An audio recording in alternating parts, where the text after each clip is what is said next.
Tonight, we explore the life of Abraham Lincoln, the humble rail splitter who became America's 16th president and reshaped a broken nation.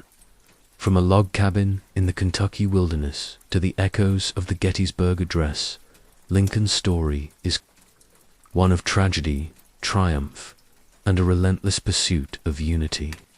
So before you get comfortable, as always, take a moment to like the video and subscribe to the channel, but only if you enjoy this kind of calm, reflective storytelling. Also, let us know where you're watching from and what time it is for you. Sometimes these stories are so engaging, we forget they're meant to help us unwind. Now, it's time to dim the lights, turn on a fan for some quiet background noise, and let's cover what we have for tonight together. It all began in the quiet hills of Kentucky. On February 12, 1809, in a one-room log cabin near the small town of Hodgenville, a child was born into poverty. His name was Abraham Lincoln. He would grow up to lead a nation. But that future felt impossibly far away as he took his first breaths on the cold, dirt floor of a frontier home. His family was poor, so poor that even candles were a luxury. His father, Thomas Lincoln, was a wandering carpenter and farmer, a stern man who worked with his hands and believed in hard labor. His mother, Nancy Hanks Lincoln, was gentle, warm, and deeply spiritual. From her, Abraham inherited a sense of quiet reflection that would stay with him for the rest of his life. The Lincolns moved often, chasing land and opportunity, first in Kentucky, then across the Ohio River into Indiana. The land was rough. Life was harder. They cleared fields by hand, planted crops, built fences, and tried to survive each winter, with just enough to eat. And then, when Abraham was just 9 years old, tragedy struck. His mother fell ill with milk sickness, a deadly disease caused by drinking the milk of cows that had eaten a poisonous plant.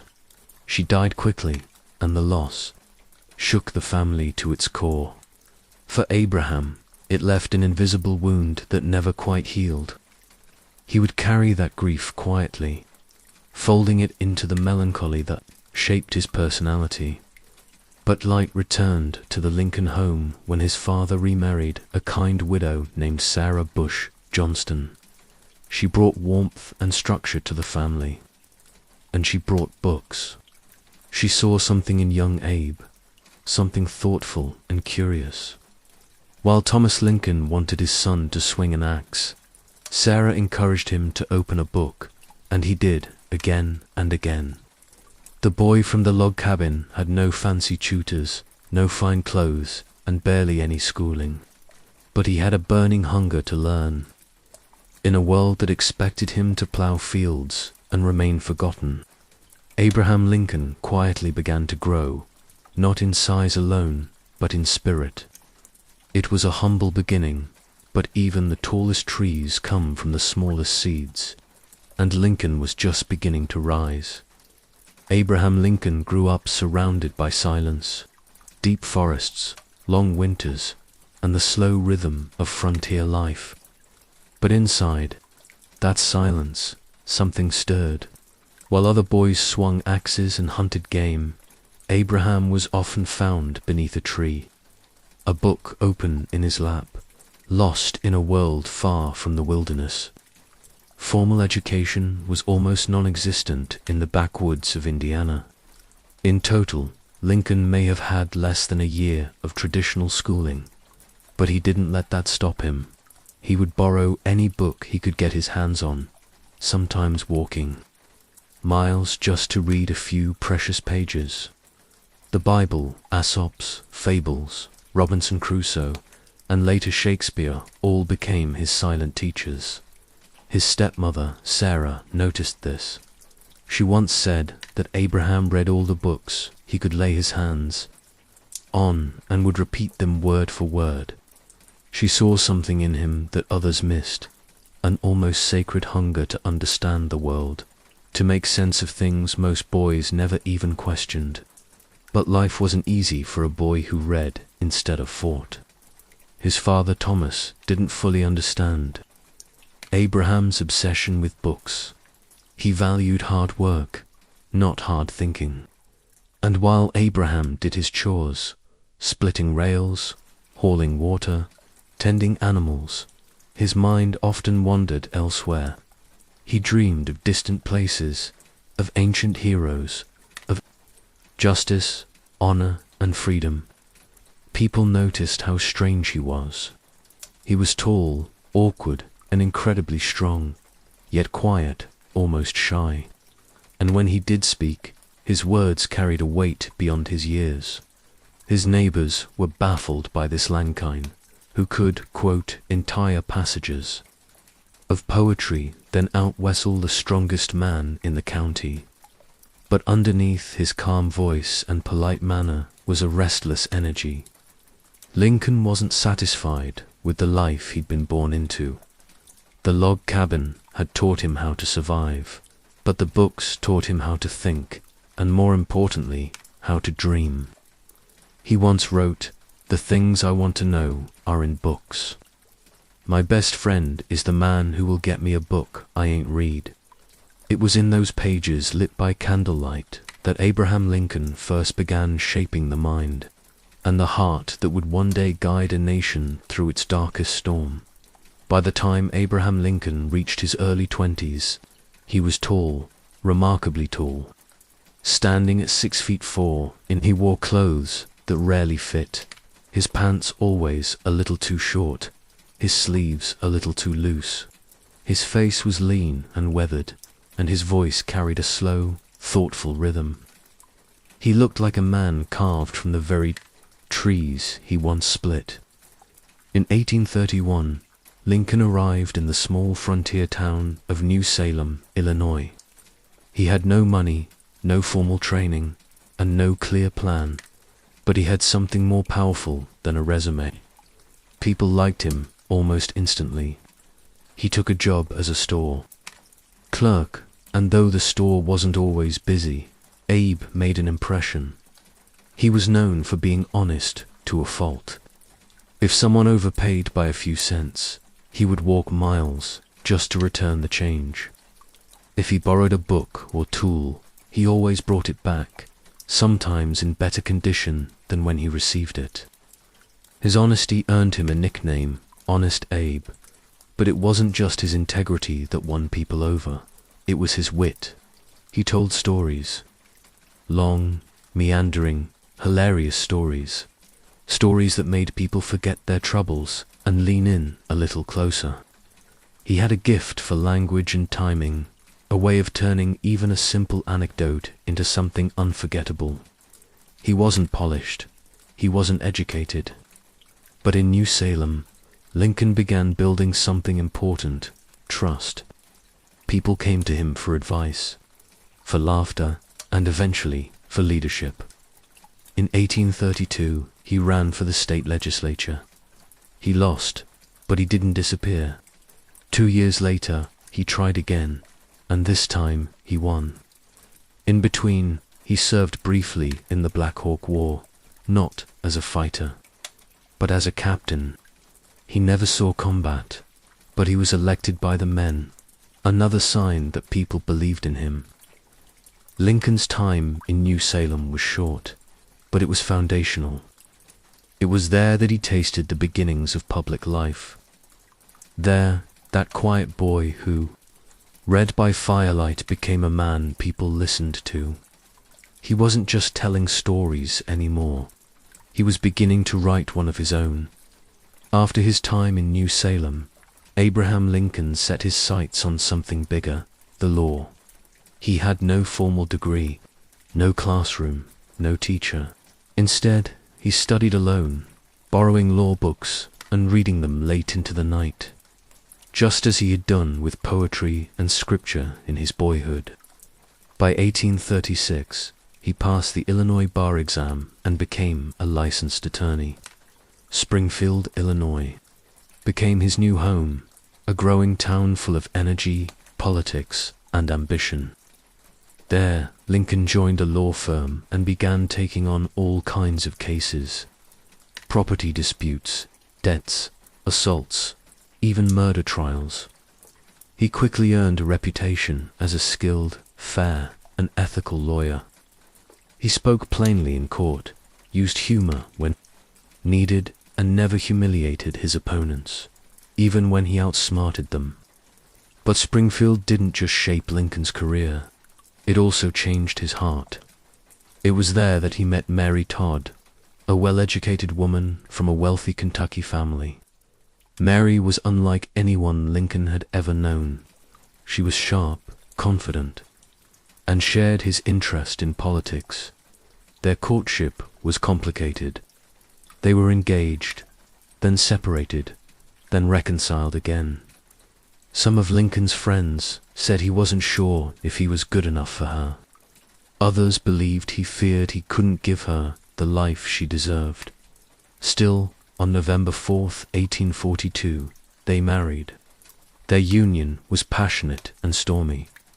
Mary had a fiery temper and suffered from emotional instability. Lincoln, calm but often distant, struggled with melancholy. They loved each other deeply but lived through many difficult seasons together. They had 4 sons: Robert, Edward, William, and Thomas, though heartbreak would touch the family again. Edward died at just 4 years old. Willie, perhaps Lincoln's favorite, died of illness in the White House at age 11. Only Robert would live into adulthood. Behind the courtroom victories and rising public career, Lincoln carried a deep private sorrow. He was often quiet, spending long hours alone. Friends described his sadness as something that never left him, like a shadow following just behind. But through it all, he kept going. He had begun to see that the law was more than just rules and arguments. It was about people, about fairness, about right and wrong. And somewhere deep inside, Lincoln was already imagining a country that could be more just than the one he had inherited. By the mid-1850s, America was cracking under the weight of its own contradictions. It called itself the land of liberty, yet millions were still enslaved. The debate over slavery was no longer just a matter of politics. It was becoming a national identity crisis, and Abraham Lincoln, once a one-term congressman, found himself drawn back into the storm. At first, Lincoln hadn't spoken out forcefully. He disliked slavery, calling it morally wrong, but he didn't see himself as a radical. What he did believe, with clarity and conviction, was that slavery must not expand. That's what brought him back into the public eye. In 1854, Congress passed the Kansas-Nebraska Act, which allowed new territories to decide for themselves whether to allow slavery. To Lincoln, this wasn't just bad policy, it was a betrayal of the founding ideals. He began speaking again, slowly at first, then with increasing power and purpose. And then came 1858, the year of the Lincoln-Douglas debates. Stephen A. Douglas was a seasoned senator, charismatic and confident. Lincoln, the challenger, looked plain by comparison. But when they met in 7 open-air debates across Illinois, Lincoln surprised everyone. He didn't shout, he didn't insult. He reasoned calmly, persistently, forcefully. He asked, can a nation remain half slave and half free? And he didn't believe it could. Though Lincoln lost the Senate race, his words traveled far beyond Illinois. Newspapers across the country published his arguments. People started talking about this tall, awkward lawyer from the Midwest who spoke with honesty and moral clarity. By 1860, he was being considered for the highest office in the land. The Republican Party saw in Lincoln something rare, a man who opposed slavery without hatred, who spoke firmly but not cry. He wasn't the favorite, but in a divided field, he emerged as the nominee. And then, on a cold November night in 1860, Abraham Lincoln was elected the 16th President of the United States. The South didn't wait for him to take office. Within weeks, states began to secede.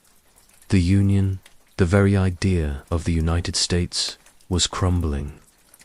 Lincoln hadn't yet stepped into the White House, but already he was walking into history. When Abraham Lincoln took office in March of 1861, he stepped into a nation already at the edge of collapse. 7 southern states had seceded before he even placed his hand on the Bible. More would follow. They believed his presidency threatened their way of life, especially the institution of slavery. Lincoln didn't want war, he wanted unity. But when Confederate forces fired on Fort Sumter in April, the choice was made for him. The Civil War had begun. He had never led an army, never commanded troops, never studied war. Yet now the fate of a nation rested on his shoulders. He read military books at night, consulted generals by day, and made difficult decisions, often alone and often with heavy doubts. The war dragged on, and it was brutal. Battle after battle, the death toll rose. Young boys, both North and South, marched into muddy fields and never returned. Cities were burned. Families were torn apart. Brothers fought brothers. It was no longer a political disagreement. It was a human tragedy. Lincoln faced pressure from all sides. Newspapers mocked him. Political enemies accused him of tyranny. Even members of his own cabinet questioned his leadership. He fired general after general, searching for someone who could match the urgency of the hour. And at home he grieved. In 1862, his beloved son Willie died from typhoid fever inside the White House. Lincoln, already prone to sadness, was devastated. He shut himself away, sometimes visiting Willie's grave late at night. But still, he carried on. In the middle of this chaos, he made one of the boldest moves in American history. On January 1st, 1863, Lincoln issued the Emancipation Proclamation. It declared that all enslaved people in Confederate-held territory were now free. It didn't end slavery overnight, but it changed the war.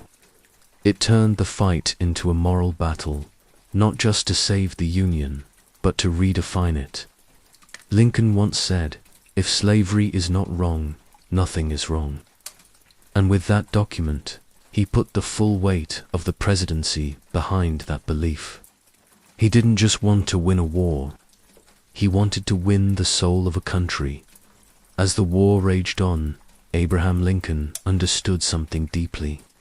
That battles might decide the outcome of a war, but words could shape the soul of a nation.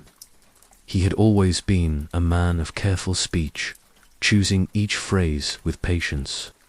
But in 1863, standing on a battlefield soaked with blood, he would give a speech that would live forever. The Battle of Gettysburg had been one of the deadliest of the war. Over 50,000 men were killed, wounded, or missing. The town was left scarred, the fields turned into graveyards. In November, months after the battle ended, Lincoln traveled to Gettysburg to dedicate a national cemetery. He wasn't the main speaker. That role belonged to a well-known orator who spoke for over 2 hours. Then Lincoln stood up. He pulled a folded piece of paper from his coat and began to speak. His voice was quiet, and the speech lasted barely 2 minutes. Just 272 words. No grand gestures, no dramatic flourishes, just clarity, purpose, and poetry. 77 years ago, he began reaching back to the founding of the nation. He reminded the crowd and the country that this war was not only about preserving the Union. It was about proving that a government of the people, by the people, for the people, shall not perish from the earth. It was a promise, a reminder, a challenge. At first, many were silent. Some didn't know what to make of such a short speech. But over time, those words became something more. They were repeated in classrooms, engraved on monuments, and memorized by generations. In a time of chaos, Lincoln offered simplicity. In a time of hatred, he offered dignity. He didn't speak to crush his enemies. He spoke to lift the living, to give meaning to the fallen. The Gettysburg Address wasn't just a speech. It was a turning point, not of the war, but of national identity. Lincoln redefined what it meant to be American. Not just united by borders, but united by ideals. He believed words could heal, and with 272 of them, he helped a grieving nation begin to remember what it stood for. By the beginning of 1865, the end of the war was finally in sight. After 4 long, bloody years, the Union armies were closing in on the Confederacy. Cities had fallen, supply lines were collapsing, and with every passing week, the South's resistance began to crumble. But Abraham Lincoln didn't celebrate. He was tired, not just in body, but in soul. The war had aged him. His face was lined, his eyes heavier, his once dark hair now almost entirely grey. Friends and reporters noted how thin he'd become. The burdens of war, death, and national division had carved their weight into his frame, and yet his focus never shifted. Even as victory approached, he thought not about punishment, but about healing. In his second inaugural address, delivered in March 1865, Lincoln spoke not with triumph, but with grace. He didn't gloat. Instead, he offered words of reconciliation. With malice toward none, with charity for all, he said, urging the nation to bind up its wounds and care for those who had suffered on both sides. It was one of his most beautiful speeches, calm, humble, and deeply human. Then, on April 9th, Confederate General Robert L. Lee surrendered to Union General Ulysses Schrunt at Appomattox Courthouse. The war was over. The Union had been saved, and slavery, the institution that had divided the country for centuries, was finally ending. Across the North, bells rang and crowds cheered. There was a sense of relief, of cautious hope. People imagined a future of rebuilding, of reunion. Lincoln began making plans not just to restore the South, but to reimagine what America could become. He would never get the chance. Just 5 days after Lee's surrender, on the evening of April 14th, 1865, Lincoln attended a play at Ford's Theater in Washington, D.C., as he sat in his theater box. A well-known actor and Confederate sympathizer named John Wilkes Booth slipped in and shot him in the back of the head. Lincoln never regained consciousness. He died the next morning, April 15th, with his wife Mary by his side and the nation in mourning. He had lived to see the war end, but not the peace that followed. When Abraham Lincoln died, the country didn't just lose a president, it lost its compass. News of his death spread like a cold wind across the nation. In the North, people wept openly in the streets. Church bells rang for hours. Businesses closed. Entire cities went silent. Even those who had once criticized him now spoke of his greatness with reverence. His body was placed in a grand funeral train that journeyed from Washington, D.C. all the way back to his home in Springfield, Illinois.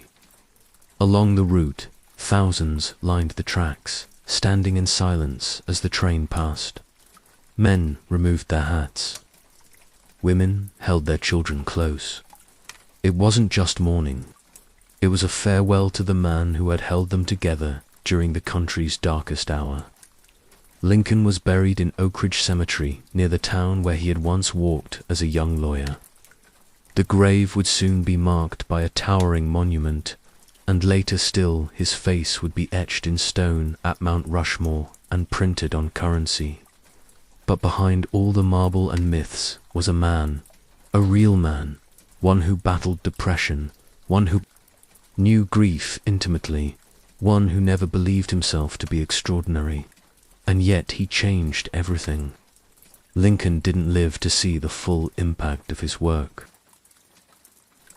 He never saw the Reconstruction struggles or the long civil rights movement that would come more than a century later. But the seeds he planted in speeches, in laws, in moral clarity continued to grow. He reminded America what it should strive to be, not perfect, but better, not divided, but united, not driven by hate or fear, but by compassion, reason, and courage. Today, we remember Lincoln as the great emancipator, the savior of the Union, the man who led with both strength and gentleness. But perhaps what makes him truly great is not just what he did, it's who he was. A boy who read by candlelight, a lawyer who spoke with honesty, a leader who never lost sight of humanity. His life reminds us that greatness doesn't require perfection, only purpose, integrity, and a heart that refuses to turn away from what is right. And in that way, Abraham Lincoln still lives in the ideals he helped shape and in the quiet strength he left behind. Too many, the word Viking conjures images of wild warriors with axes and horned helmets, storming villages and burning everything in sight. But the truth, as it often is with history, is more complicated and far more interesting. The Vikings weren't a single people or empire. They were Norsemen, seafaring tribes from modern-day Norway, Sweden, and Denmark, living between the late 8th and early 11th centuries. To themselves, they weren't even Vikings. The term Viking was more a verb than a name. To go Viking meant to go on an expedition, sometimes to trade, sometimes to raid. They were farmers, fishermen, blacksmiths, storytellers. They raised goats and wheat. They built wooden halls. They worshipped gods like Odin and Thor, and believed that their fate was woven by unseen hands, the Norns, who watched over every soul. Most Viking men weren't warriors. They were workers, strong, skilled, and deeply connected to the land. But when the harvests failed, when the fjords froze, when opportunity called across the sea, many took up their shields and swords. They weren't driven by bloodlust. They were driven by survival and ambition. Their world was one of harsh winters, short summers, and a constant struggle against nature. But they were adaptable, fiercely so, and their curiosity was endless. They sailed across waters others feared. They explored unknown lands. They mingled with cultures far beyond their own. Some became merchants, sailing down the rivers of Eastern Europe to trade in silk and spices with the Byzantines. Others founded settlements in places as far as Ireland, France, and even Russia. To those they attacked, they were seen as barbarians, destroyers of peace. But to themselves, they were bold adventurers, carving out a future in a world that often gave them little. It's easy to paint them with one brush, to imagine them as only raiders. But their true story is more layered, more human. Before we follow them across seas into battles and legends, we must first remember the Vikings were not monsters. They were men, and they were about to change the world. If the Vikings had one unmatched advantage, it was their ships. Long, narrow, and elegant in design, the Viking longship was not just a mode of transport. It was a symbol of freedom, fear, and possibility. Carved from oak and assembled with precision, these vessels were both strong and flexible. The wood, planks overlapped like fish scales, held together with iron rivets and sealed with animal hair and tar to keep out the cold, salty sea. Their design allowed the hulls to flex with the waves instead of fighting them, giving the long ships incredible stability in rough water. Each one was a marvel of engineering. The average longship could carry 40 to 60 warriors along with supplies, tools, and weapons. But what made them so feared and so effective wasn't just their size or speed, it was their adaptability. Viking ships could travel across the open ocean and then glide silently up narrow rivers.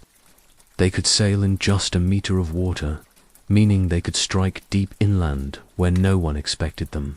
And they didn't need harbors or docks to land, just a stretch of beach, a shallow bank, or even a rocky shore. In the time it took villagers to spot them, the Vikings were already ashore. At the front of many ships was a carved figurehead, often a dragon or serpent, designed to frighten both enemies and evil spirits.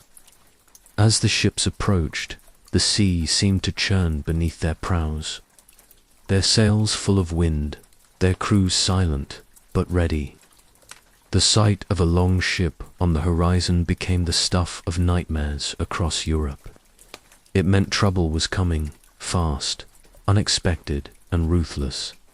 But not all longships were used for war. Some were merchant vessels, wider and deeper to carry goods. Others were for exploration, sailing west to Iceland, Greenland, and beyond. The long ship was more than a machine. It was freedom, a way to escape poverty, seek glory, or find a new home. With their ships, the Vikings weren't bound by borders. The ocean was their road, and every horizon was an invitation. The world first truly noticed the Vikings on a quiet summer day in the year 793. It began on the holy island of Lindisfarne, just off the northeastern coast of England. For years, monks had lived there in peace, copying manuscripts, praying, tending their flocks. It was a sacred place, a place of silence, learning, and devotion. Then came the ships, long, slender, and unfamiliar. They sliced through the sea with terrifying grace. No warning, no negotiations, no chance to prepare. The Vikings came ashore swiftly. Their axes flashed, their shields clashed, and in moments, the monastery, once a place of sanctuary, became a scene of chaos. The monks were unarmed. They had no soldiers, no walls, no idea what was coming. Some were killed, others taken as slaves. The church was plundered. Gold, silver, and holy relics were carried away. It was not just a robbery, it was a shock. The people of Christian Europe believed their holy sites were protected by divine power. But here were these strange men from the north, gods of thunder on their lips, not Christ. News of the raid spread quickly. It was written in fear and disbelief. The wrath of the Northmen, one chronicler wrote, is upon us. To the English, the Vikings seemed like demons, merciless, bloodthirsty, and godless. But to the Vikings, it was something else entirely. They saw wealth unguarded and plentiful, and they took it. Lindisfarne was only the beginning. Over the next few decades, Viking raids became more frequent, not just in England, but across Ireland, Scotland, and the coasts of France. They struck monasteries, poors, and villages always quickly, often before anyone could react. They didn't come to destroy for destruction's sake.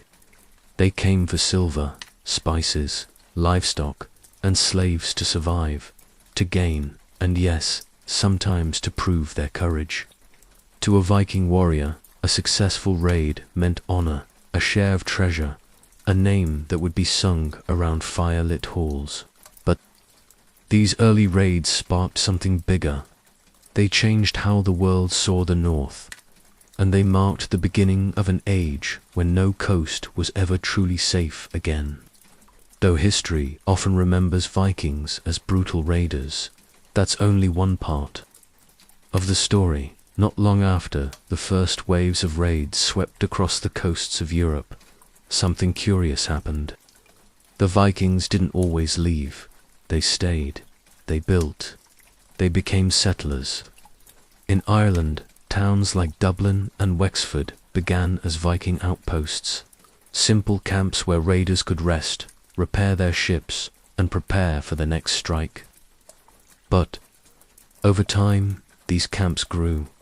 Markets appeared. Homes were built. Families formed. The raiders had become residents. It happened again and again in northern England.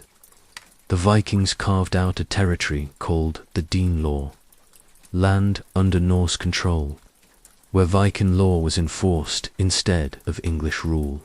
In Scotland, the Orkney and Shetland Islands became Norse strongholds. Even in modern-day Russia, Vikings, known there as the Rus, navigated the rivers and began ruling over Slavic towns, founding trade centers that would one day become cities, like Kiev. But one of the most important shifts happened in France. In 911, a Viking leader named Rollo struck a deal with the Frankish King Charles the Simple. Rollo had been raiding northern France for years, his fleet attacking along the river Seine. But instead of continuing the endless violence, Charles offered land in exchange for peace. Rollo accepted, and the region became known as Normandy, the land of the Northmen. There, Norse culture slowly blended with Frankish tradition. Vikings became Christian. They adopted local customs, language, and farming techniques. Within a few generations, their descendants would be fully French and yet still carry the legacy of their Viking roots. This pattern repeated across the Viking world. The same hands that once swung axes began tilling fields. The same ships that carried warriors now transported grain, cloth, and tools. The sword gave way to the plough. Viking settlers intermarried with local populations. They learned new languages. They brought their gods and sometimes left them behind. They didn't just invade, they transformed. The image of the wild, lawless Viking hides a deeper truth.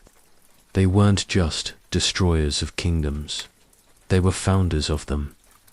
To understand the Vikings, you must understand what they believed, because behind every raid, every voyage, every final breath on the battlefield was a belief in something greater, something eternal. The Norse world was filled with gods, giants, spirits, and fate. They believed that life was not random, but woven literally by three mysterious beings known as the Norns. These sisters sat at the base of the world tree, Yggdrasil, and spun the destinies of every man and woman. At the center of this mythic universe was Odin, the All-Father, a one-eyed god of wisdom, war, and poetry. Odin had traded one of his eyes for knowledge. He was always seeking, just like the Vikings themselves. Then there was Thor, the thunder god, wielding his mighty hammer, Mjolnir. He protected gods and humans alike from the forces of chaos, riding into battle with lightning in his wake. Many Vikings wore Thor's hammer as an amulet, a symbol of strength and courage. Freya, the goddess of love, beauty, and war, also played a central role. It was said that she claimed half the souls of fallen warriors, taking them to her hall, while the other half went to Odin's great hall, Valhalla. Valhalla. To the Vikings, death was not something to fear.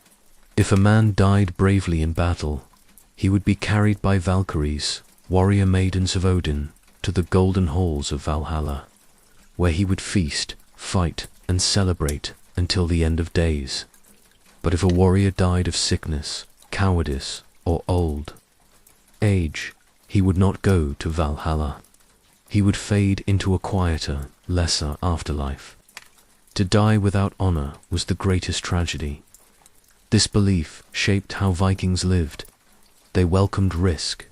They faced battle with courage, not because they didn't fear death, but because they hoped to earn a place in the next world. Their myths weren't just stories. They were instructions, guides for how to live with pride, face hardship, and meet death without flinching. For the Norse, the gods were not distant. They were present, watching, waiting. And when a Viking lifted his sword and charged into danger, he wasn't alone. It's one of the most iconic images in popular culture. A Viking warrior towering and wild, with a snarling beard and a helmet adorned with massive curved horns. It looks fierce, it looks bold, but it's not true. The idea that Vikings wore horned helmets is a myth, one born not from archaeology but from art and theatre centuries after. The Viking Age had ended. No Viking helmet with horns has ever been found. None appear in carvings, tapestries, or descriptions from the time.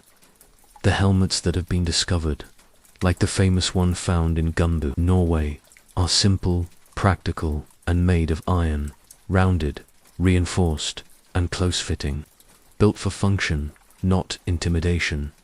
So where did the horned image come from? It began in the 1800s, during the Romantic era, when artists and composers became fascinated by ancient myths and warrior cultures. When Richard Wagner composed his famous operas about Norse gods and heroes, costume designers needed a look that matched the drama.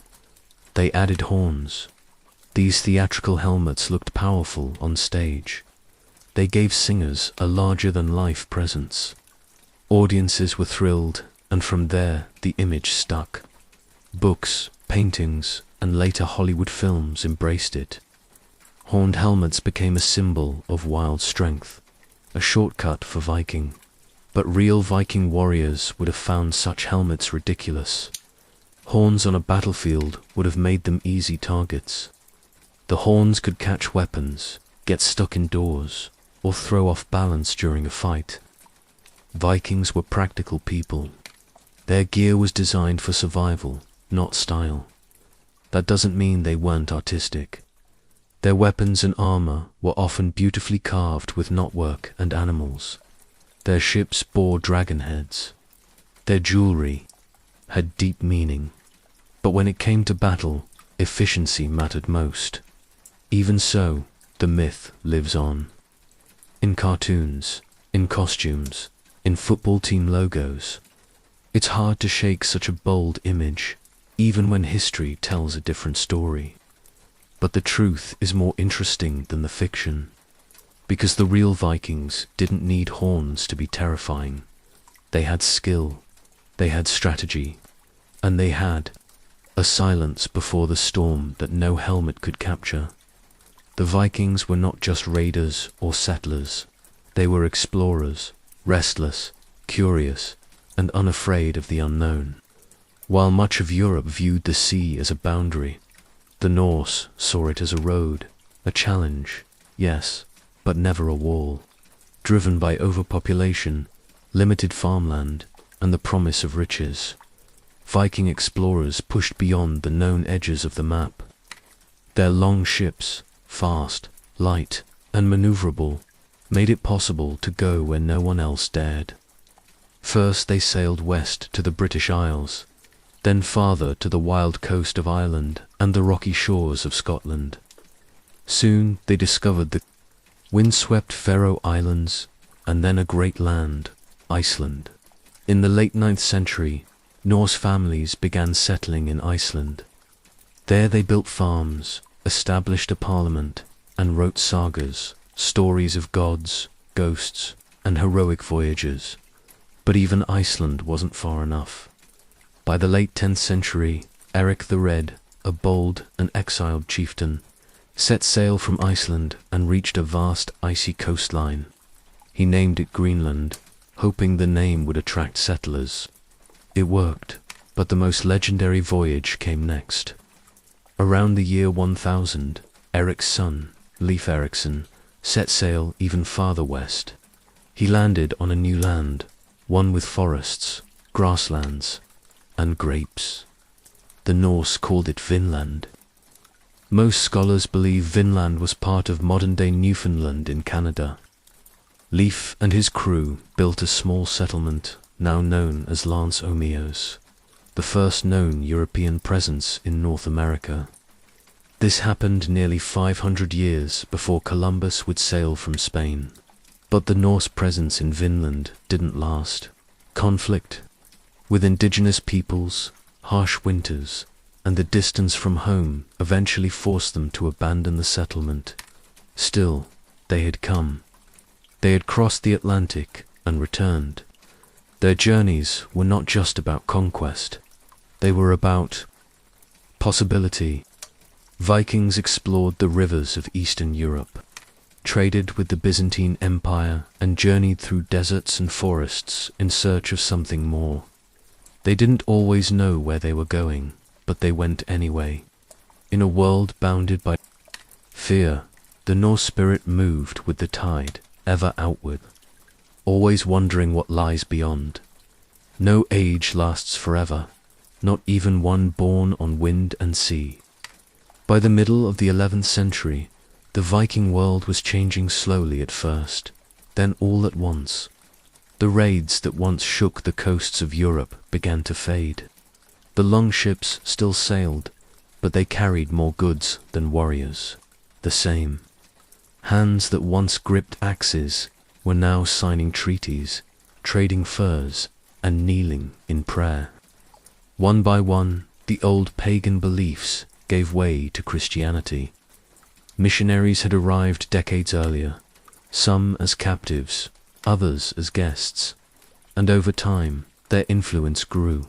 Kings and chieftains began converting not only for spiritual reasons, but for alliances, legitimacy, and peace with Christian neighbors.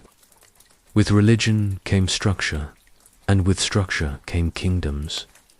In Denmark, Norway, and Sweden, strong central monarchies began to take shape. Local chiefs were replaced by royal law. Raiding gave way to taxes.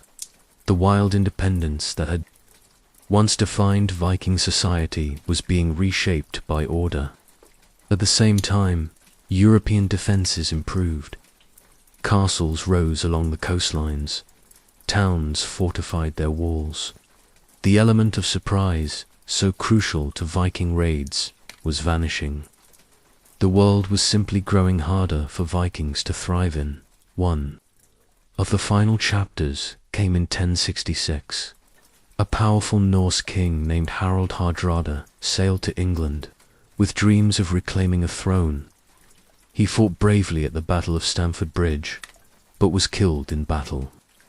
Just weeks later, another invasion came, this time from William, Duke of Normandy, himself a descendant of Vikings. He conquered England not as a raider, but as a king. The Viking Age had come full circle, from sea-born raiders to crowned rulers, from oral myths to written laws. And then the sails faded from the horizon. But while the raids ended, the legacy remained in place names, in languages, in bloodlines, in the fierce independence of Iceland, in the stones carved with runes that still whisper their stories. The age of the Viking had passed, but their spirit, bold, curious, and unrelenting, had already changed the world. And some part of that spirit still sails quietly beneath the surface of our history. The sails are gone, the oars have stopped, the long ships rest in museums and burial mounds. But the legacy of the Vikings still moves quietly through the world.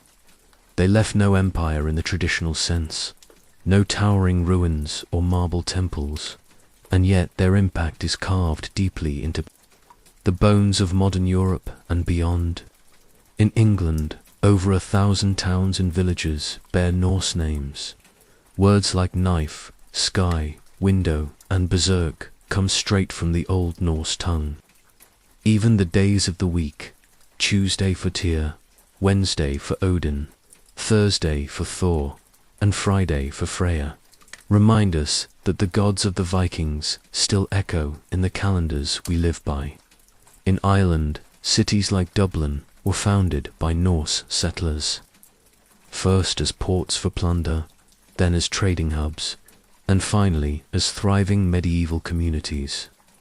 In France, the Normans, descendants of Viking settlers, would go on to shape the history of Europe through war and rule. Most famously in 1066, when William the Conqueror claimed the English crown. In Iceland, their language survives almost untouched, so close to Old Norse that ancient sagas can still be read aloud with little translation. These sagas, written on parchment in flickering candlelight, preserve the myths, values, and dreams of a people long gone, yet never fully forgotten. But their legacy isn't just historical, it's cultural, it's emotional. The Viking spirit of daring, endurance, and curiosity has become a symbol around the world. Books, films, games, and television shows continue to reimagine their stories, often more myth than truth, and yet something remains authentic in their portrayal. The sense of wild freedom, of facing storms hidden, of crossing boundaries others fear. We remember the Vikings not only for their ferocity, but for their humanity, for being people who lived fully in a world that demanded strength and sacrifice. They were poets and explorers, raiders and rulers, mothers and fathers, storytellers and seekers. The Viking Age may be over, but its waves are still washing upon the shores of our culture, gently reminding us that the sea was never the end of their world. It was only ever the beginning, long before the first Spanish sails appeared. On the horizon, there stood a city that seemed to define nature itself. Tenochtitlan, the capital of the Aztec Empire, rose from the waters of Lake Texaco like a dream, a place of stone and symmetry, built on islands and connected by great causeways. It was unlike anything the Europeans had ever imagined. Founded in 1325, according to legend, the Aztecs were guided there by a prophecy to find an eagle perched on a cactus devouring a serpent. That vision appeared on a swampy lake bed, and there they built their empire stone by stone, canal by canal. By the early 1500s, Tenochtitlan had become one of the largest cities in the world, with over 200,000 inhabitants. Its avenues were wide and clean. Its canals bustled with canoes. The city shimmered with white buildings, vibrant marketplaces, and towering temples. At the heart of it all stood the Temple Mayor, a massive double pyramid that reached toward the sky. One side was dedicated to Huitzilopoch, the god of war and the sun, the other to Tlaloc, the god of rain and fertility. Offerings, prayers, and at times blood were given to keep the balance between earth and sky. Life in the empire was highly structured. Nobles, priests, warriors, merchants, and farmers all had their roles. Children learned to read pictographs. Tribute flowed in from neighboring regions. Cacao, feathers, obsidian, jade, maize, and more. The empire thrived through war, trade, and religion. And through it all, one man stood at the pinnacle. Montezuma II, emperor, ruler, and divine representative of the gods on earth. Wise, cautious, and deeply spiritual, he lived surrounded by advisors and omens. He ruled not just a city, but a complex, sophisticated civilization stretching across central Mexico. But the Aztecs did not rule peacefully. Many of their neighbors resented their power, their tribute demands, and their human sacrifices. Beneath the surface of wealth and ritual, old wounds and tensions simmered. And far beyond the mountains and lakes, Across an ocean the Aztecs did not know existed, ships had set sail. They carried foreign weapons, foreign beliefs, and a hunger for gold and glory. Tenochtitlan stood tall, proud, and unshaken. But the clouds were beginning to gather. In 1519, a fleet of 11 ships touched the shore of the Yucatan Peninsula. From them stepped Hernán Cortés, a Spanish conquistador with no royal title, no great army, and no permission to conquer an empire. But what he lacked in authority, he made up for with cunning ambition and a dangerous kind of charisma. Cortés brought just over 500 soldiers, a few cannon, 16 horses, and a deep belief that God and gold were on his side. What he encountered in the New World, however, was something far greater than he expected. As the Spaniards moved inland, they met fierce resistance from native peoples, but also allies. Many indigenous groups resented Aztec domination. They had paid tribute for years, seen their sons taken as sacrifices, and longed for freedom. Cortés saw opportunity. He fought, yes, but more often he negotiated. And in these early days, he gained something far more valuable than weapons or gold. He gained Molins, also known as Lamelin, a native woman gifted in language and intelligence.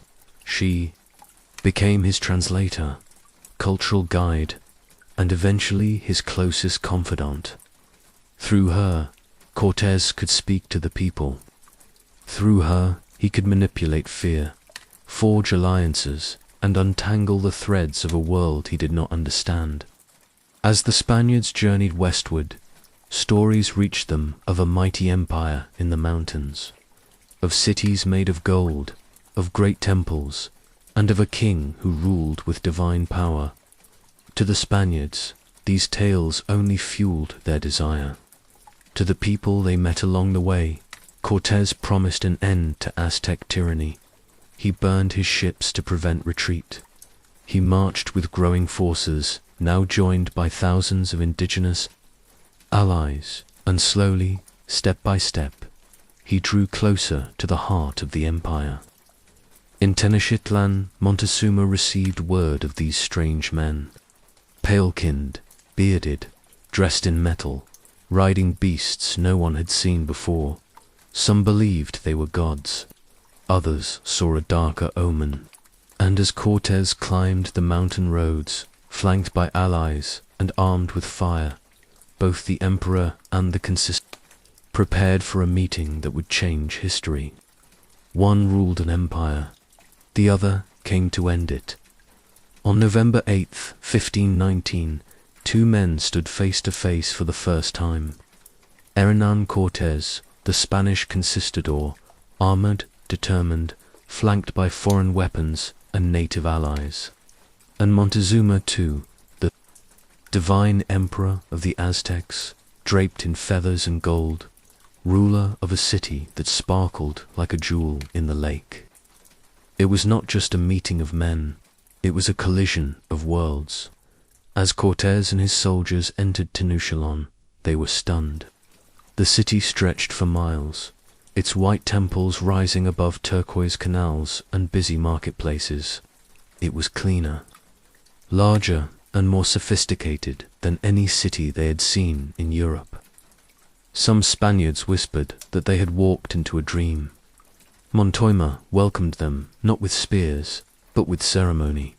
He presented gifts of gold, food, and precious cloaks. He offered words of peace and housed Cortés in a royal palace. According to Spanish records, he may have even bowed, though what that gesture meant to Montezuma and how it was interpreted by the Spanish may never be fully known. For Montezuma, this was a delicate moment. The omens had been troubling: lightning, striking temples, mysterious visions in the sky, and rumors of strange men arriving from the east. His priests feared the return of Quetzalcoatl, a god who, according to legend, would return from the sea.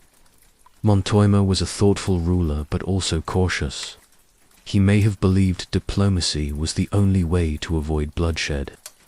Or perhaps he hoped to learn more before taking action. Whatever his reasoning, he chose to receive Cortés as an honored guest rather than an invader. But to Cortés, the reception was a sign of weakness. He saw riches, not rituals, an empire ripe for the taking, not a sovereign city showing hospitality. The two men could speak to each other only through layers of translation, from natal to Mayan to Spanish. Words were chosen carefully, but meaning often slipped through the cracks. Respect was mistaken for submission, ritual mistaken for fear. The Spanish believed they had gained control. The Aztecs believed they were maintaining balance.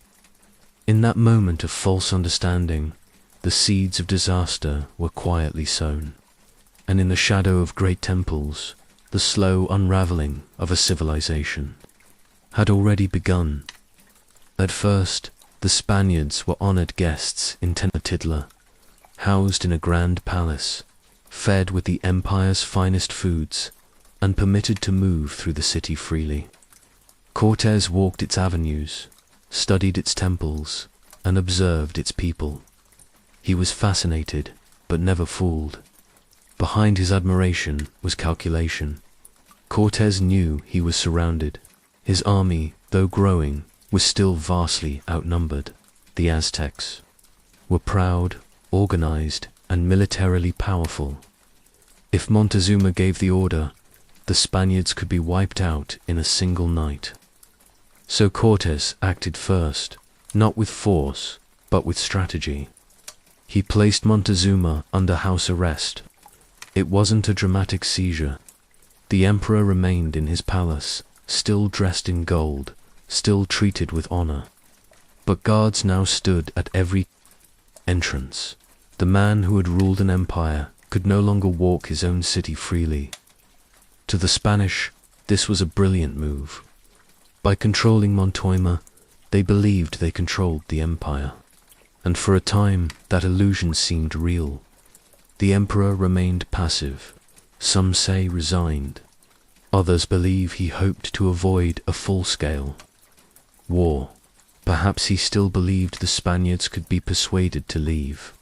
Or perhaps he had begun to lose faith, not only in diplomacy, but in the gods themselves, while imprisoned.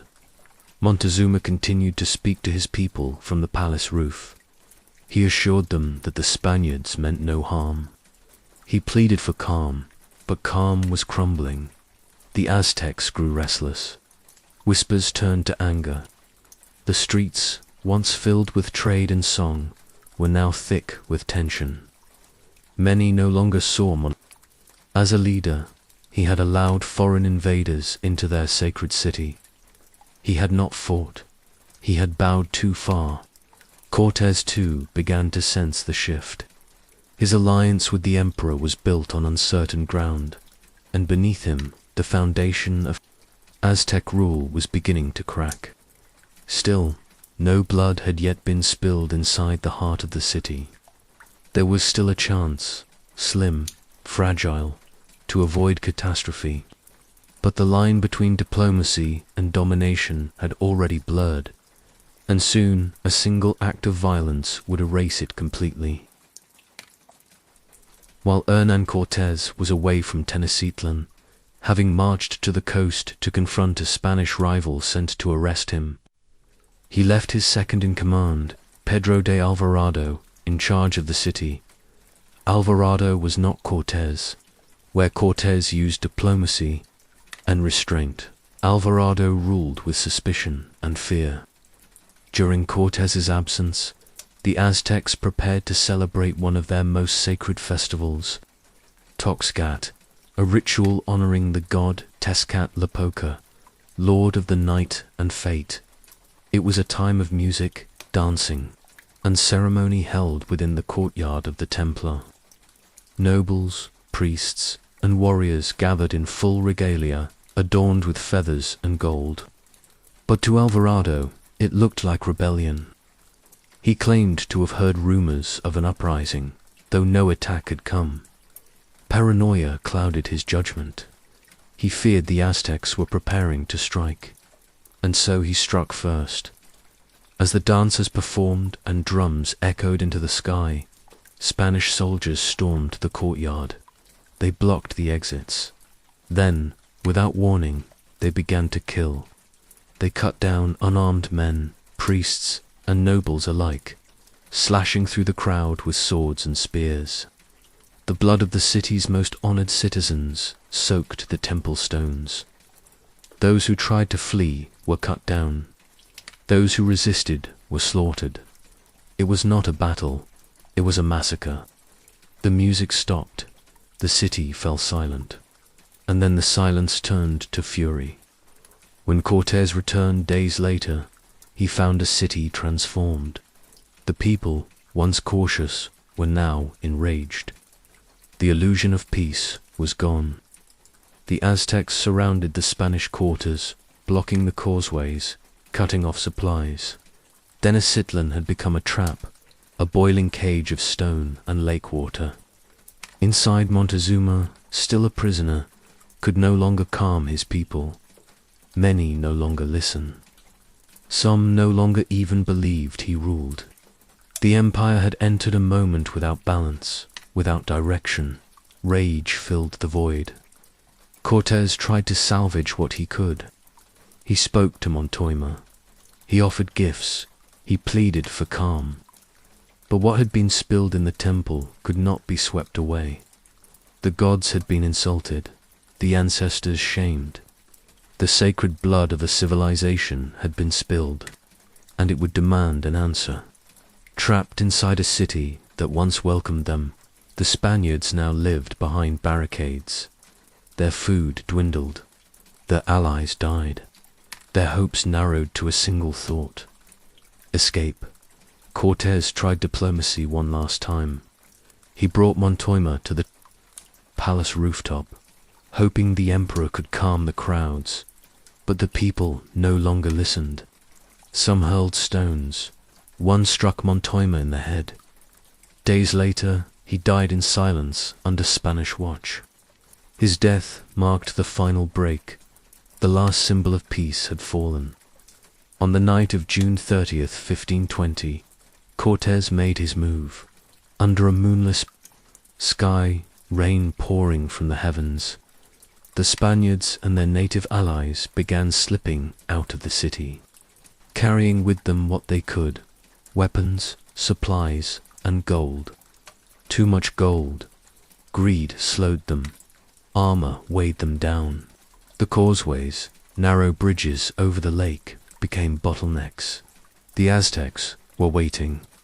From canoes and rooftops, warriors launched their attack. Arrows rained down. Spears pierced the dark. Some Spaniards slipped on the wet stone and fell into the lake, dragged down by their treasures. Others were captured alive. Their fate sealed atop the same pyramids they once marveled at. Cortés fought to keep order, but chaos ruled. Bodies filled the water. Screams cut through the rain in the darkness. No one knew who lived or died. By dawn, the survivors reached the far shore, bloodied, broken, and hollow-eyed. Cortés sat beneath a tree and wept. This night would be remembered as Loitrist, the night of sorrows. Hundreds of Spaniards were dead. Thousands of native allies had perished. The dream of conquest seemed shattered. But it was not the end. Cortés regrouped. The survivors limped toward Tlaxcala, where they rested and rebuilt. More allies joined him, drawn by the shared hatred of the Aztec Empire. Though battered, the Spanish still held their guns, their steel, and their deadly resolve. But something else had already entered Tenochtitlan, invisible, silent, and far more lethal. While swords clashed and causeways ran red, a single infected. Man had left behind a legacy far more devastating than gold or fire. Smallpox had arrived, and it would finish what weapons could not. While the Spanish mourned their losses and rebuilt their strength, An invisible invader was already at work inside the heart of the Aztec Empire. Smallpox. It arrived quietly, clinging to the breath and skin of a single infected man. A black slave who had traveled with the Spanish forces. No one noticed at first. A cough, a fever, a rash, but then it spread. Tenochtitlan, once a city of color, sound, and life, began to fall silent. Entire families were wiped out in days. Children, priests, warriors, all struck down without warning. The dead filled homes and temples. The living, too weak to bury them, began to abandon hope. The Aztecs had never seen such a sickness. Their healers were powerless. Their gods offered no relief. Panic set in, followed by despair. As many as half the city's population perished, not from battle, but from disease. Among the dead was Guitowak, Montezuma's brother and successor. His reign had lasted only 80 days. The empire, leaderless and reeling, chose a new ruler, quote, a young noble with fire in his spirit and defiance in his heart. Meanwhile, Cortés returned stronger than before. He now commanded over 100,000 native allies, including the fierce Tlaxcalans. To many tribes, the Aztecs had been cruel overlords. Now they saw a chance to break free, even if it meant siding with the Spaniards. In May 1521, Cortés began the siege of Tenochtitlan. First, he cut off the causeways. Then, with brigantine ships assembled on the lake, he blockaded the waters, severing the city from its food and supplies. Day by day, street by street, the Spaniards and their allies fought their way through the capital. The Aztecs resisted with all they had. Even starving and sick, they fought from rooftops, from canals, from the last sacred spaces of their city. They turned temples into strongholds, maize fields into battlefields. But they could not stop the siege. What the sword had begun, the disease had deepened, and hunger would soon finish. By the time the final assault began, Tenochtitlan was no longer the shining city Cortés had first seen. It was a shadow of itself, broken, burning, yet still unwilling to kneel. Not yet. By August of 1521, the city of Tenochtitlan, once a symbol of order, beauty, and divine purpose, had become a graveyard. The canals that once shimmered with sunlight and trade now ran dark with filth and blood. The causeways were choked with bodies. The floating gardens wilted in silence. Smoke rose from temples that had stood for centuries. For 93 days, the Aztecs had held on, hungry, sick, and surrounded. They had fought with sharpened stones, obsidian blades, and sheer will. Their new emperor, Cuauhtémoc, refused to surrender. Even as his people collapsed from exhaustion, he believed in the sacredness of their cause. But the siege was relentless. Spanish cannons tore through stone walls. Their brigantines ruled the lake. Thousands of native allies overwhelmed the defenders. No help came. No miracle arrived. And finally, on August 13th, 1521, the fighting stopped. Cuauhtémoc was captured as he attempted to flee by canoe. Brought before Cortés, he is said to have spoken with dignity. I have done what was my duty in defense of my people. Now I am your prisoner. Take this dagger and kill me. Cortés spared him for the moment, perhaps seeing value in a living symbol of conquest. But the city was lost. Tenochtitlan, once home to over 200,000 people, was reduced to ashes and ruins. The temples were looted. Sacred decks were destroyed. Survivors were enslaved or left to starve among the rubble. The lake which had once nourished the city was filled in and buried under the weight of empire. In its place, Cortés would begin to build Mexico City, a new capital for a new colony laid atop the bones of a fallen civilization. But something had also died in the Spaniards. The wonder they once felt when they first entered the city had been replaced by silence, by scorched stone, by the echoes of what once was. The conquest was over. The victory was complete. And yet, the cost to both conqueror and conquered was immeasurable. The Aztec Empire, with its gods, its beauty, and its contradictions, was no more. But the story, the memory, the weight of it would live on forever. The Aztec Empire is gone. Its temples lie in fragments, buried beneath asphalt and stone. Its kings are silent. Its gods no longer worshipped in firelit temples, and its capital, Tenochtitlan, exists only in the memories of chroniclers and the ruins beneath Mexico City. But even in destruction, something remains. You can hear it in the language. Natal, the tongue of the Aztecs, is still spoken by over 1 million people in Mexico today. Its words live on in the everyday. Chocolate, tomato, avocado, coyote, sounds that once filled the halls of emperors now pass between farmers and children. You can feel it in the art. Intricate patterns, serpent motifs, eagle feathers carved in stone. Echoes of a culture that saw the divine in every mountain, river, and sky. In museums and markets, the aesthetics of Aztec life still inspire. You can taste it in the food. Maize, chili, cacao, sacred staples that fed a civilization now feed the world. And you can see it in the people. Descendants of the Mexica and other Nahua peoples walk the streets of Mexico today, their ancestry braided quietly into their faces, their crafts, their stories. Though the Spaniards built over the ruins, they could not erase the soul of what came before. And while the conquest was swift, brutal, and devastating, it wasn't the end of the Aztec spirit.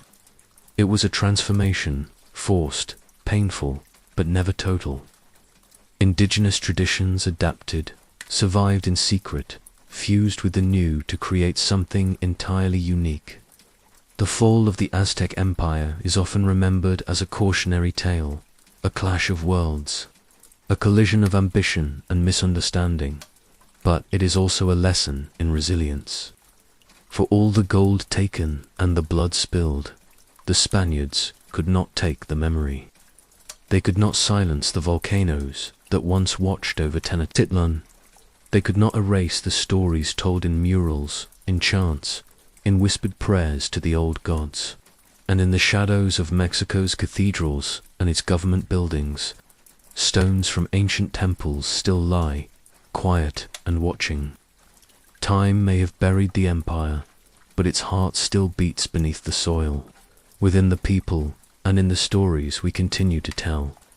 For the soldiers of World War I, the trenches were more than a battlefield. They were a way of life, carved deep into the European landscape, stretching from the Belgian coast to the Swiss border. They formed a zigzagging network of mud, blood, and wire. When men first entered the trenches, many thought it would be temporary. They imagined a quick war, a few weeks, maybe months. They didn't expect years of mud-soaked silence, of frozen fingers gripping rifles, of sleeping inches from death. The trenches were narrow, often just wide enough for 2 men to pass. The floor, churned by boots and rain, became a thick soup of water and rot. Boards were laid down to form duckboards, but they floated on top of the filth rather than fixing it. In some places, soldiers stood ankle-deep in water for days, their skin softening, blistering, and turning grey. This was the birthplace of trenchfoot, a condition that turned feet numb, swollen, and eventually black. In severe cases, toes had to be amputated. Above them, barbed wire snarled in every direction. An endless tangle meant to stop the enemy and trap the careless. Just beyond it lay no man's land, the dead zone between trenches filled with shell holes, shattered trees, and corpses that no one dared recover. Even when the guns were silent, death was always near. Snipers waited for any movement above the parapet. Artillery strikes came without warning, turning calm into chaos in seconds. The air riot of decay, unwashed bodies, and wet earth. Rats thrived, growing fat on fallen soldiers. Lice burrowed into clothing and skin, causing constant itching and spreading disease. Sleep came in short bursts. Food arrived cold. Mail was a treasure, and yet the men adapted. They dug deeper, built shelters from sandbags and scrap metal, shared cigarettes, and carved makeshift furniture from broken crates. They made jokes, wrote letters, and waited day after day. In the trenches, survival wasn't just physical, it was mental. It meant holding on to identity, humor, and hope. Even as the world crumbled around them, it wasn't the front lines that broke most men. It was the slow, endless grind of life behind the mud and the wire. In the grim silence of the trenches, where mud soaked through boots and fear was constant, there was one thing that brought warmth more powerful than fire. Letters. Mail call was sacred. A scrap of paper from home, from a wife, a sweetheart, a mother, a child, meant more than rations or rest. It was proof that life beyond the wire still existed, that someone remembered you not as a soldier, but as a person. Soldiers wrote by candlelight, hunched in dugouts, surrounded by the scent of damp earth and tobacco. Their words were simple, sometimes poetic, often fragile. They described the weather, the food, the small moments of calm. Many left out the horrors. They didn't want to worry those back home. They wanted to protect them even as shells exploded overhead. Some wrote daily, others less often. They addressed their wives as my dearest, their mothers as dear mum, their children with aching tenderness. I hope you are well. I am still in one piece. I miss your voice. Tell the baby I love her. Some even enclosed pressed flowers, drawn sketches, or small trinkets found on the battlefield. Receiving a letter was a ritual. Soldiers would read it once, then again, then again. They folded it carefully, tucked it into a pocket near their chest, or hid it in a tin to protect it from the rain. They read them aloud to each other, passed them around, shared in each other's happiness or heartbreak. But sometimes a letter arrived too late. Mail could take weeks. It might arrive after its intended reader had already fallen in battle. In those moments, comrades would gather, open it slowly, and read the words aloud in the dead man's memory. One last connection to the life he left behind.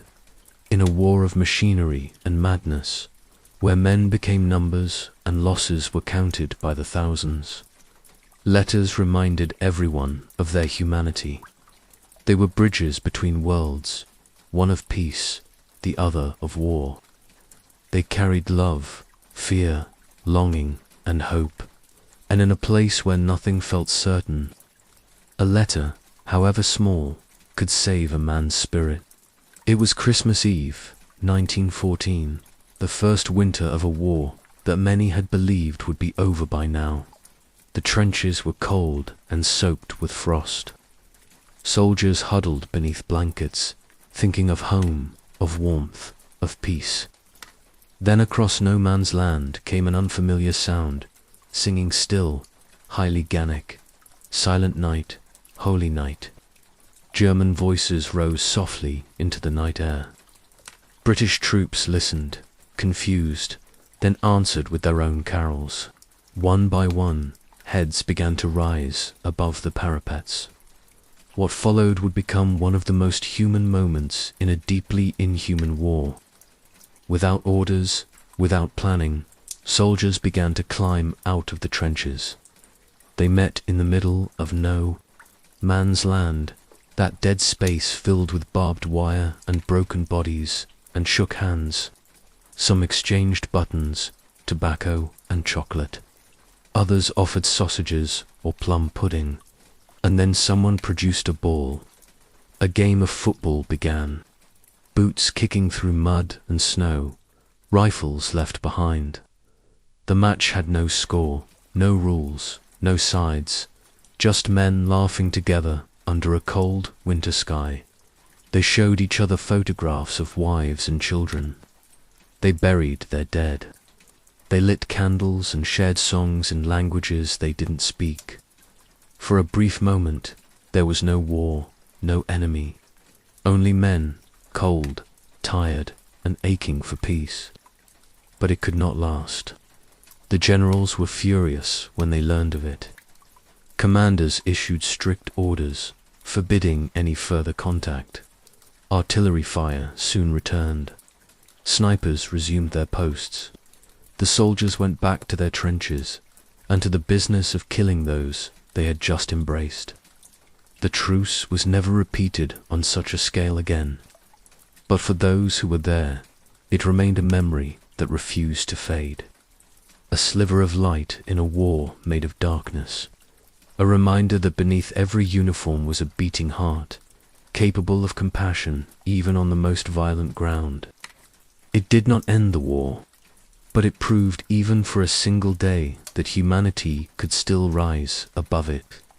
And sometimes peace didn't need to be signed by generals. It just needed to be chosen by men with frozen hands and open hearts. The noise of war is unforgettable. The scream of shells, the hammering of machine guns, the sudden final crack of a sniper's bullet. But what many soldiers remembered most was the silence. Between the battles, there were long, stretching hours where nothing seemed to happen. No advances, no charges, just the damp, heavy air of waiting. And it was in that stillness that the true war took its toll. In those quiet hours, men sat with their thoughts. Some wrote letters, some smoked until their fingers shook. Others simply stared at the wooden walls of the trench, eyes empty, waiting for the next order, the next blast, the next name to vanish. The silence wasn't peaceful. It was thick, unnatural, the kind of quiet that made even the birds cautious. Any sound, a snapped twig, a distant cough, could be a signal, a prelude, a mistake. At night, the tension only grew. Flares rose, like ghosts above no man's land, casting long shadows across the wire. Men whispered, afraid even of their own voices. Every hour brought the question, is this the night they come? Sometimes the silence broke without warning. An artillery shell dropped at random, a scout discovered in the wire. A raid's sudden and savage ending as quickly as it began. Then the quiet would return somehow worse than before. During these pauses, soldiers repaired trenches, buried the dead, and reinforced the walls. They brewed tea in dirty tins, played cards with worn decks, and told stories, some real, some imagined, just to keep their minds anchored to something beyond the mud. The silence offered no rest, only reflection, and in reflection, fear found its roots. Men began to count their breaths, their days, their chances. They listened to their heartbeat like it was the last thing they owned. And yet they stayed, not out of glory or hope, but because the trench was the only world left. Between the barriages, time slowed. The war paused, but it never stopped. And in those hollow hours, between thunder and death, the human spirit learned to wait, not with peace, but with quiet endurance. Because in trench life, survival was not just in the fighting. It was in the waiting. The first gas attack came like a strange green mist. It drifted silently across the battlefield, moving low to the ground, hugging the earth as though it were alive. There was no warning, no explosion, no roar, just a slow, unnatural fog, and then the coughing began. It was April 1915, near Ypres, Belgium, when the Germans unleashed chlorine gas against Allied lines. Soldiers stood stunned, watching the cloud approach, not yet understanding what it was. And by the time they realized, it was too late. The gas burned the eyes and throat, turned lungs to liquid, and made the strongest men drop to their knees, gasping like drowning fish. Panic spread faster than the gas itself. Some men urinated on rags and pressed them to their faces, desperate for anything that might help. Later came phosgene, more deadly, less detectable, and then mustard gas, which blistered the skin, blinded the eyes, and lingered in the soil for weeks. It didn't just kill, it maimed, it scarred, it left men alive, but changed. Gas masks were soon issued, strange rubber-faced contraptions with bug-like goggles and long snouts. They were effective, but not always in time. Putting them on in panic, in the dark, in the rain, it wasn't always possible, and the fear remained. Even when there was no gas, soldiers imagined it.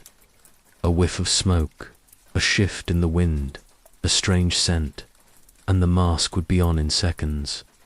Many described the gas as a ghost, invisible, unpredictable, always present. It crept into dreams, into the deepest parts of the mind. Gas changed the nature of the war. It made the air itself the enemy. It turned the trenches from a battlefield into a slow, suffocating tomb. And worst of all, it made death impersonal. No duel, no charge, no heroism, just a breath and then agony. Even those who survived were left coughing for years, their lungs ruined, their voices never the same. Of all the horrors of trench life, gas left one of the deepest marks because it reminded soldiers that in this war there was nowhere left to hide, not even in the air they breathed. In the middle of the mud, the barbed wire, and the constant threat of death, there was one thing that made trench life bearable: each other. Comradeship was more than friendship. It was survival. When everything else was stripped away, the uniforms, the orders, the medals, what remained were men. Cold and frightened, clinging to the familiar sound of a voice nearby. They came from all walks of life: farmers, factory workers, teachers, sons. Many had never left their hometowns before the war, but in the trenches, distinctions bled. One man's dry socks became another man's lifeline. One soldier's humor kept the whole group sane. They shared everything: cigarettes, blankets, rations, lice. They passed down trench lore: which dugout stayed driest, which officer to trust, how to brew the best cup of tea over a candle flame. And when the shelling stopped, even for just a moment, they would gather, mugs in hand, steam rising from chipped enamel cups filled with weak, gritty coffee or tea made from boiled rainwater. These moments were sacred. Men told jokes, some crude, some clever, some so old they'd been passed between units like heirlooms. They sang songs that reminded them of home. Sometimes they played cards. Other times they simply sat grateful for the silence, for the warmth, for the company. They spoke of things beyond the war, of sweethearts and sisters, of favorite meals, and summer days long gone. Some made plans for after the war, where they would go, what they would build, who they would marry. Others didn't speak at all, but listened, letting the words of their mates carry them somewhere safer, even for just a few minutes. And when one of them fell, it wasn't an anonymous name on a casualty list. It was someone they'd laughed with, argued with, shared a blanket with, a missing seat in the circle, a silence louder than the guns. In a war filled with so much loss, it was the small human connections that held men together. It wasn't glory or nationalism or orders that kept them in the trenches. It was the bond between brothers, forged not in fire, but in frost, laughter, and the simple comfort of a hot drink passed hand to hand. Night in the trenches was a different kind of terror. The darkness didn't bring rest. It brought uncertainty. It blurred the line between what was real and what was imagined. Shadows stretched across no man's land. The sky once filled with birds, and clouds now held only silence and the occasional flare burning bright and unnatural in the cold air. Every sound mattered. A distant footstep, a shovel scraping dirt, the sharp click of a rifle bolt. Each noise could mean an enemy patrol, a raid, or worse, an ambush. Men took turns on sentry duty, standing motionless, eyes straining into the dark, hearts pounding against their ribs. A mistake could mean a bayonet in the chest, or a whispered death in the mud. Some nights, snipers waited, their scope strained on even the faintest flicker of movement. A single spark from a cigarette could be a soldier's last mistake. Sleep, when it came, was brief and uneasy. Soldiers dozed with boots on, rifles close, often in shallow dugouts barely wide enough to roll over in dreams. When they came, were filled with thunder and smoke. Many learned not to dream at all. The cold crept into bones. Blankets were damp, bodies pressed together for warmth, and still the fear remained. But not every night brought death. Some were eerily quiet, too quiet, and that quiet could be just as deadly. It was during these calm stretches that the mind played tricks. Was that a figure moving beyond the wire? Did you hear footsteps, or was that just the wind? Whispers passed through the trenches like secrets. Orders were given in silence.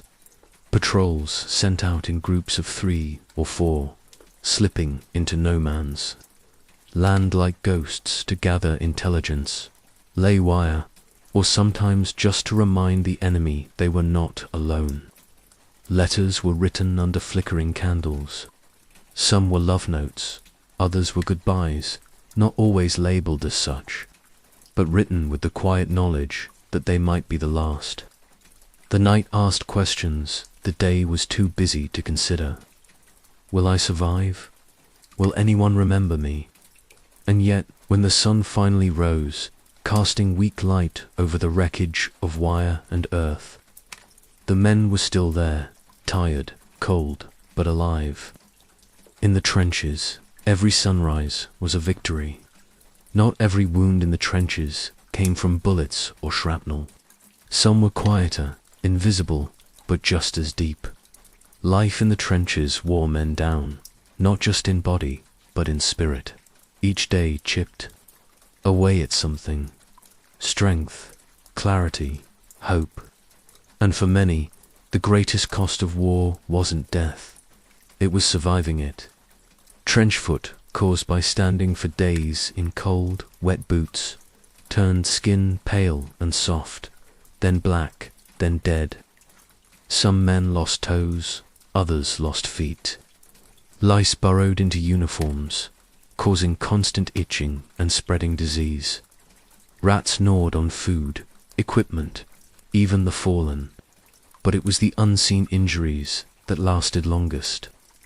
Shell shock, what we now know as PTSD, left men broken in ways the military didn't understand, or worse, didn't acknowledge.